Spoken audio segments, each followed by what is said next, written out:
Welcome back to another video. In this one, I'm going to show you guys how to change your grip heater out. If you have a faulty or malfunctioning grip heater, it's not getting warm anymore.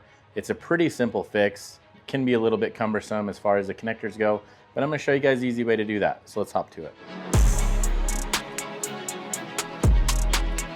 Now right here, I've got my Gen 5 Turbo, and the right grip heater is going out on it, or it is out on it, let's just say.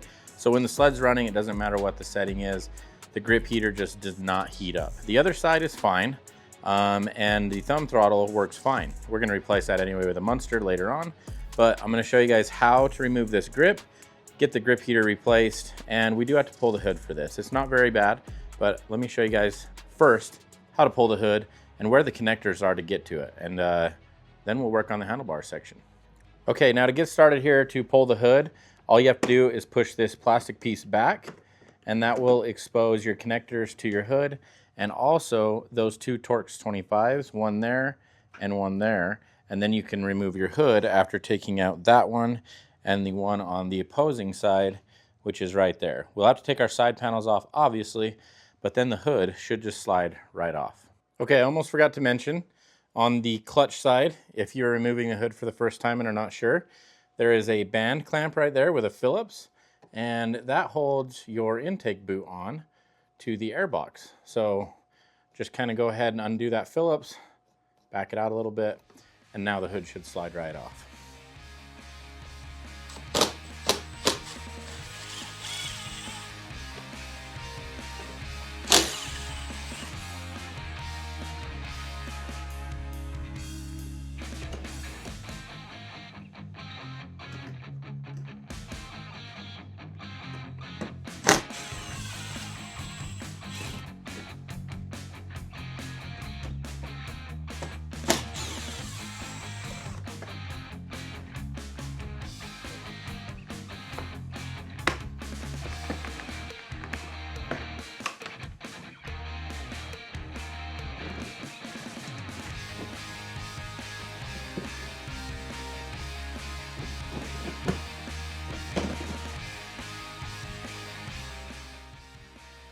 Okay, now the next thing we're going to want to do is we basically need to chase this wire loom right here that holds our heated throttle and our heated grips, and cut all the zip ties that have to do with that wire loom.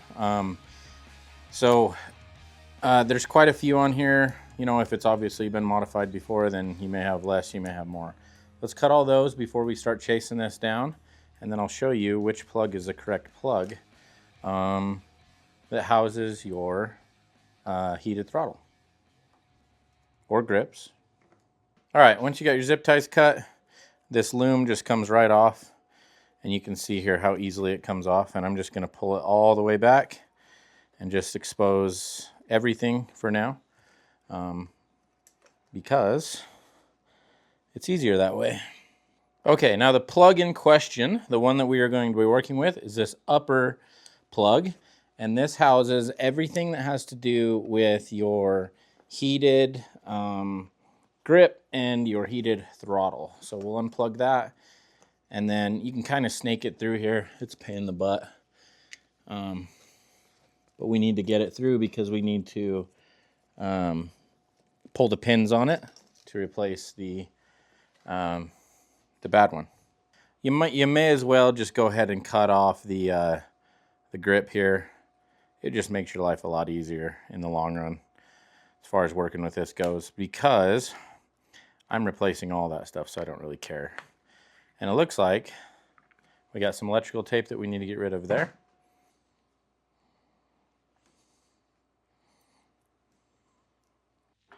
All right, guys, one thing that's really going to help with this is a heat gun. You're going to want to have a heat gun. Get this warmed up so it peels off really easily. Otherwise, you're going to struggle with it. Yeah, it just makes life a lot easier. So we're going to do that now, and I won't make you guys watch me do this whole thing.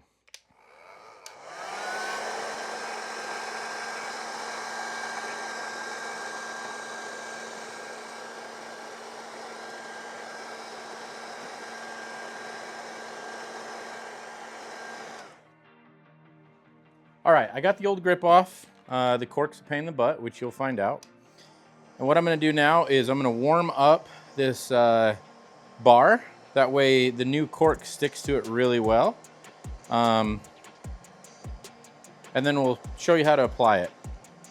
Okay, now that I got that warmed up, I'm gonna peel the backing off of this new cork, and I'll put a link in the description for the part number on this.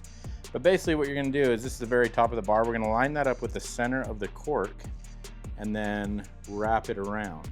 So it should follow the contour of the bar almost perfectly, what you're going for here with this cork. And just like so. And this cork is kind of made for both sides of bars, if I remember right. So I cannot, yes. So we'll have to trim a little bit of this off, but it's not a big deal. Okay, so looking under here, you guys can kind of see the view of how the cork overlaps. So what I'm gonna do is just take my razor knife and I'm just gonna cut it and just get it so that that overlap is gone. Okay, now we're gonna go ahead and apply our actual grip heater. And I'm not gonna put any heat on this for now, because once I turn the grip heater on and it gets hot, it will adhere by itself to the cork. So I don't have to worry too much about that. Disclaimer, I'm not keeping the thumb throttle because I don't run a thumb throttle. I don't like a thumb throttle. Thumb throttle, I don't know. I don't know why sleds still come with them. But if you are not running a thumb throttle, a finger throttle, and continuing to use this one, you want to make sure those wires for the new grip heater run through the throttle. In my case, I don't have to worry about that. But what I'm going to do is, this little dot or line right there is supposed to align with the line on the handlebars. And again, that is perfectly center. So I'm going to get that aligned first and press down on that there. And then the rest of this, as you can see, we'll just contour with the bar. And like I said, I'm not going to worry about heating anything up, because once this is on and going, it will do that for me. All right, now the very last thing we got to do in order to keep this from coming up when we put the grip on is we are going to put electrical tape around this, and that is going to hold this grip heater on and keep those ridges from catching on the new grip when we put it on. We don't need a lot of layers, just one to keep the ridges from popping up and keep everything nice and tidy. Okay, now on the end in here, in an attempt to keep the snow from getting inside the bar, I'm going to go ahead and do one more layer around the end. And what I'm going to do is just hang this off just a little bit as I wrap. And then I can wad up this end here as I'm making it and stuff it up inside the bar.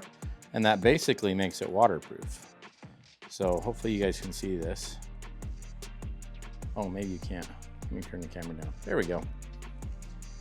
Anyway, you just keep wrapping around and give yourself kind of a tail here, and then break that off and just shove that up inside the bar like that. And we can put just one more layer around here to kind of hold that in.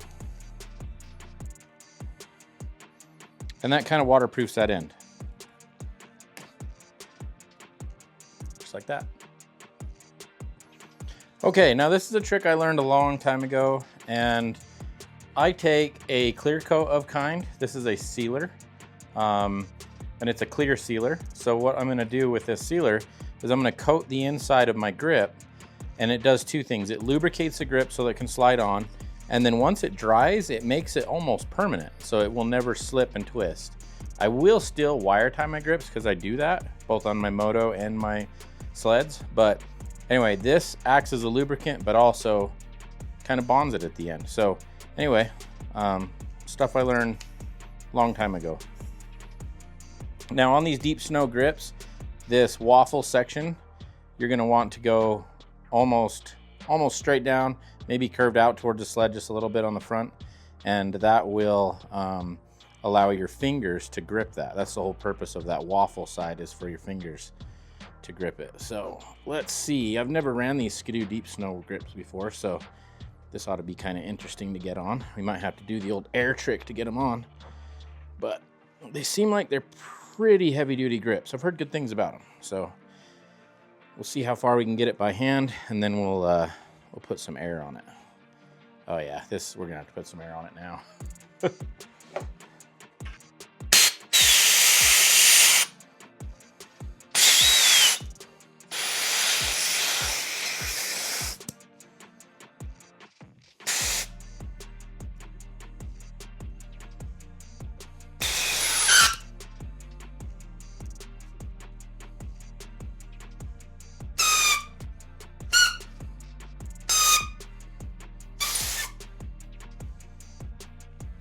There we go, I like that. Okay, I'm gonna try my best to give you guys the best view possible of this next part. This is pulling the old grip heater out of the plug. We've got to get this plug cap off and just stick a screwdriver underneath and just pry it up, and it should just come right off, just like that. It's kind of like, you're like, oh, I'm gonna break it, but you won't. And once the plug cap is out of there, or the inside, I guess I should say, then you have access to your plugs. Now this screwdriver is too big, but what I have here is this little teeny tiny screwdriver. You can see it's a flathead. This is what I'm gonna use to push the pins down in order to remove the plugs. So right here you can see we're working with our orange plug, or our orange pins here, and this is what we need to remove. So right inside here, and this is really hard to see, I don't know if the camera will zoom in on it enough, but right here we're working with these right side plugs. I'm gonna take my screwdriver, I'm gonna push down on that tab, and then I'm just going to pull on and remove the pin that is for the old heater. So push down on that tab, and it's kind of a pain in the butt to do on camera here. And you know, just because I'm working on camera, it don't want to work. There we go. And you'll just pull your pin out just like that. And then the other one, obviously, going to be the bottom right side. And let's see if we can get that in here. Show you guys. Pull up on that tab. It pulls right out. There we go. There's our old ones out. Now in this case, it doesn't matter for me that I'm through my throttle. And then this is not directional. You don't need to have, you don't have like a, you know, the pin number doesn't matter, because basically what you're doing is you're getting continuity through the grip itself. So it doesn't matter which one goes top, which one goes bottom. So anyway, I'm gonna go ahead and plug this one in on the top. And when you push it in, you'll see it will come through and it will snap in just like that. So there's one. And then let's do the other one here on the bottom. Just make sure they're facing the correct direction when you do it. And the direction I have is this, the wire is on the bottom one, and then it's on the top on the other. So if that makes sense, but just take it in, put it back the way it came out, and just like that. And then the kind of the tricky part here at the end is just to make sure those are all aligned, and those are in the correct placement. And then you're gonna take your plug cap once you're done. Oh, there we go. I didn't know we weren't even focusing. And it should slip right in between those and snap down. That's it. It's that easy.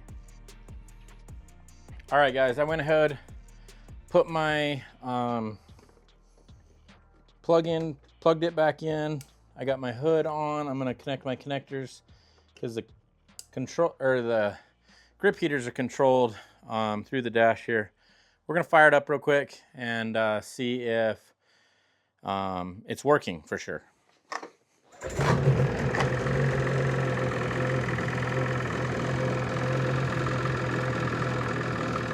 I'm just turning it up on high just so it'll work as quickly as possible. They're pretty fast. It doesn't take very long. Yeah, see the thumb is already getting warm. Oh yeah, it's getting warm. So, I mean, a matter of like 15 seconds and it's already getting warm. Oh yeah, That is nice. And left side still works. Perfect. All right, guys, that is a huge success. That right side grip is ready for this winter, this season. Button everything back up in reverse order, put your wire loom on, all that stuff. I am going to install a finger throttle next, so stay tuned for that video. And yeah, hopefully you guys are back on the snow with warm hands again. So I will link down in the description all the parts that I used. Go check it out. And if you like this video, please subscribe, and we'll catch you in the next one. Thanks. Yeah.